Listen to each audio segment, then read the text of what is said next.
তো বন্ধুরা, তোমরা সবাই কেমন আছো? তো বন্ধুরা, তোমাদের জন্য আজকে একটি আমি বশীকরণ যন্ত্র নিয়ে এসেছি। তো বন্ধুরা, এই বশীকরণ যন্ত্রটি কিভাবে প্রয়োগ করবেন?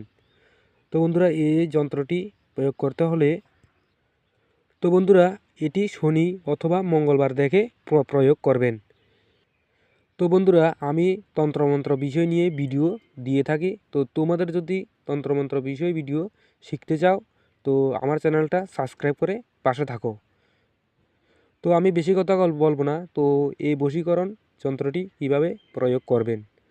তো এই যে এই বশীকরণটি প্রয়োগ করতে হলে তোমাদেরকে সাদা কাগজের উপর কুমকুম দিয়ে এই যন্ত্রটি অঙ্কন করতে হবে।